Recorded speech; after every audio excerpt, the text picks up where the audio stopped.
500 million pieces of chicken. That is the estimated number KFC serves in the United States alone every year. Drumsticks, thighs, breasts, wings, all seasoned with the same 11 herbs and spices at the same 34,000 locations worldwide. But here is something that might surprise you.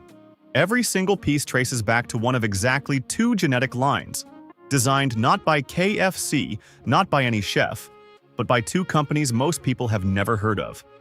And the decision that created those lines had nothing to do with fast food. This is how a bucket of KFC is actually made. From a county fair nobody remembers to the crispy piece in front of you. 1946. America just won a war and needs protein at scale. Beef is expensive, pork takes months, chicken could scale fast, but the chicken of 1946 was slow, bony, built for a backyard. Someone needed to fix that, not a scientist, a grocery chain. A&P partnered with the USDA and launched a national competition, the Chicken of Tomorrow. Find the breeder who could grow the best bird, fastest.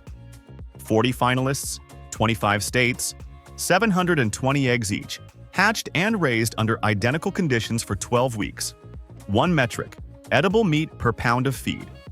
The winner was a California breeder named Charles Vantris. His bird, a cross between a New Hampshire hen and a Cornish rooster, was wider, heavier, more breast meat than anything the judges had seen. After the announcement, a 3-mile parade moved through Georgetown, Delaware. A Chicken of Tomorrow queen rode through town on a horse-drawn carriage. Nobody in that crowd understood what they were actually celebrating. Vantris's line became Cobb Vantris, today one of 2 companies supplying the genetic blueprint for nearly 90% of all broiler chickens on Earth. The Chicken of Tomorrow became, quite literally, the chicken of the world. In Corbin, Kentucky, Harlan Sanders was still trying to figure out how to cook chicken faster. Here is the thing nobody tells you. The bird in your bucket passes through 4 completely separate layers before it reaches you. Most people only ever see the last one. Layer 1. Genetics. Every KFC broiler in America begins as a day-old chick from one of 2 genetic lines, Ross 308 from Aviagen, or Cobb 500 from Cobb Vantris, a subsidiary of Tyson Foods. Tyson is also one of KFC's largest chicken suppliers. The same company that designed the genetics of the bird also sells the grown bird to KFC. That's not a conspiracy. That's how consolidated this industry became after 1948. Layer 2. The contract farm. The chick arrives at an independent grower's facility. The farmer provides the building, the electricity, the labor, the feed, the veterinary protocols, the pickup schedule, all come from the integrator. In 32 to 42 days, that chick goes from 40 grams to 2.3 kilograms. 400% faster than the same breed on the same diet in 1957. Layer 3. The processing plant. Birds are inspected by USDA staff at the line, broken into 8 standard cuts, pathogen tested, and shipped chilled, never frozen. KFC's original recipe uses fresh chicken in the US. That means daily cold chain delivery to every restaurant. The chicken arrives raw. What happens next is what Sanders spent 30 years trying to perfect. In 1939, Sanders bought a pressure cooker meant for vegetables.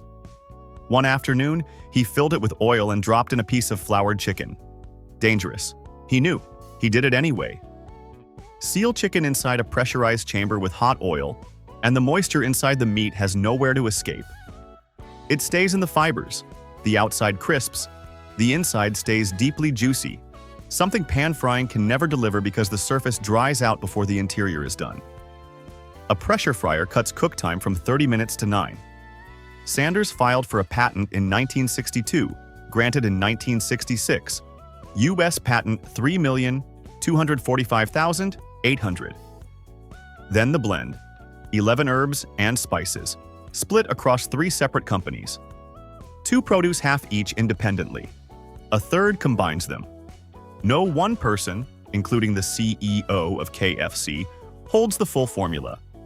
The only written copy sits in a vault in Louisville, Kentucky. Hand-breaded in the restaurant, pressed and rolled by hand, pressure fried at 350 degrees Fahrenheit for 8 to 9 minutes. All of that, the genetics, the farm, the plant, the fryer, the vault, exists to deliver the same bite 400 million times a year. And that bite starts with a bird that most people would not recognize from 50 years ago. A U.S. chicken breast averages around 12 ounces today. In 1950, it was closer to 4. Same species, but 5 decades of deliberate selection transformed it. The label can legally say hormone-free because U.S. law bans hormones in poultry. Accurate, just incomplete. Compare that to Chick-fil-A, sourcing under a no antibiotics ever certification. Or Costco's $5 rotisserie chicken, sold below cost, sourced from a company Costco now owns in Nebraska. The bucket was invented in 1957 by Pete Harmon. 14 pieces plus gravy, $3.50. KFC now runs more than 34,000 restaurants across 150 countries. Everyone tracing back to the same 2 genetic lines from a Delaware contest nobody remembers. In 2019, KFC signed the Better Chicken Commitment, a pledge to source 100% of its chicken from slower-growing breeds with stronger welfare standards by 2026. 2026 arrived. A 2024 audit found KFC had reached approximately 1%. In February of 2026, KFC and 17 other UK food brands formally withdrew. Cost and supply chain limitations, the press release said.